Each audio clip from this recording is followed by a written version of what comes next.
Hello बच्चों, आज हम कल यानी कि 1 फरवरी 2024 को एग्ज़ाम में जो प्रश्न आने वाले हैं उस प्रश्न के ऊपर या संभावित प्रश्न के ऊपर चर्चा करेंगे, जिनमें से हमारा प्रश्न है अलैंगिक जनन तथा लैंगिक जनन में अंतर बताएं। यह प्रश्न आप लोगों को 5 मार्क्स में देखने को मिलते हैं या कभी कभी 2 मार्क्स में भी मिलते हैं। इस प्रश्न का उत्तर आप इस तरीके से लिख सकते हैं। सबसे पहले आप क्या करेंगे, अलैंगिक जनन तथा लैंगिक जनन में निम्न अंतर है, इस तरीके से आपको अपनी कॉपी में सही ढंग से लिख देना है, फिर डैश देना है।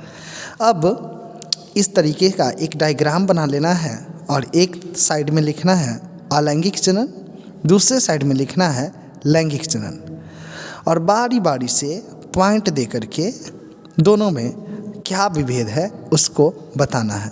तो पहला विभेद आप लिख सकते हैं अलैंगिक जनन के लिए कि इस प्रजनन में केवल एक ही प्राणी भाग लेता है, और लैंगिक जनन में लिख सकते हैं इस प्रजनन में 2 प्राणी भाग लेते हैं।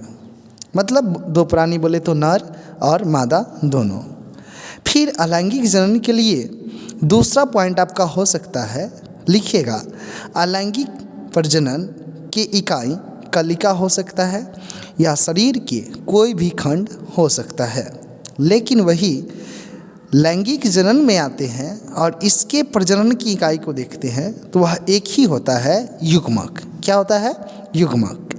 तीसरा पॉइंट आप लिख सकते हैं अलैंगिक जनन के लिए, युग्मक निर्माण व संलयन नहीं होता है। अलैंगिक जनन प्रक्रिया में युग्मक का निर्माण नहीं होता है, युग्मक का संलयन नहीं होता है। दूसरी तरफ लैंगिक जनन में युग्मक का निर्माण होता है और साथ में उस युग्मक का संलयन भी होता है।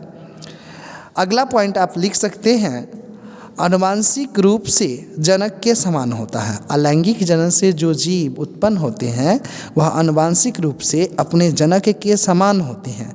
दूसरी ओर लैंगिक जनन से जो जीव उत्पन्न होते हैं वह आनुवांशिक रूप से जनक से भिन्न होते हैं, मतलब अपने माता पिता से थोड़ा सा वो अलग दिखते हैं।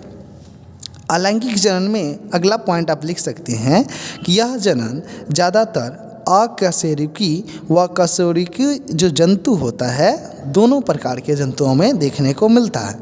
लेकिन दूसरी ओर अलैंगिक जनन यह लगभग सभी प्राणियों में से लेकर के प्रोटोजोआ हो, स्तनधारी जीव, सभी में लैंगिक प्रजनन देखने को मिलता है। अंतिम और पॉइंट जो है अलैंगिक जनन में, वह देख सकते हैं इनमें विभिन्नता उत्पन्न नहीं होती है। का मतलब हुआ कि इस जनन से जो जीव उत्पन्न होते हैं वह अपने माता पिता के समान रहते हैं, तो इस प्रकार से इसमें किसी भी प्रकार का कोई डिफरेंट देखने को नहीं मिलता है। लैंगिक जनन में इसका उल्टा होता है कि इस जनन से उत्पन्न जीवों में विभिन्नता उत्पन्न हो जाती है, वह थोड़ा सा अपने माता पिता से अलग दिखते हैं। दूसरा इम्पोर्टेंट प्रश्न हो सकता है बच्चों, प्लाज्मिड क्या है?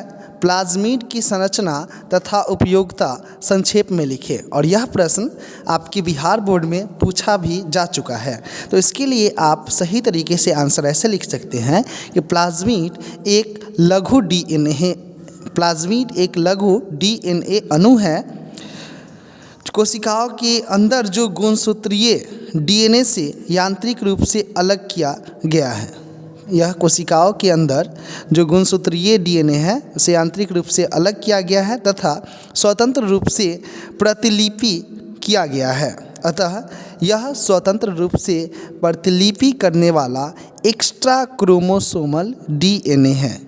यह स्वतंत्र रूप से प्रतिलिपि करने वाला एक्स्ट्रा क्रोमोसोमल डीएनए है। दूसरे शब्दों में, इसको आसान शब्दों में हम समझ सकते हैं कि प्रोकैरियोटिक कोशिकाओं, जो कोशिका प्रोकैरियोटिक होते हैं, उन कोशिकाओं व कुछ सूक्ष्म जीव या फिर जीवाणु आदि में यह प्लाज्मिड पाया जाता है, जो गोल होता है, कुंडलित धागेदार संरचना वाला होता है और यह उस कोशिका में अतिरिक्त डीएनए के रूप में पाया जाता है, जिसको हम प्लाज्मिड कहते हैं। जैसे यह जो एक आपका फिगर दिख रहा है, यह एक प्रोकार्योटिक कोशिका का फिगर है।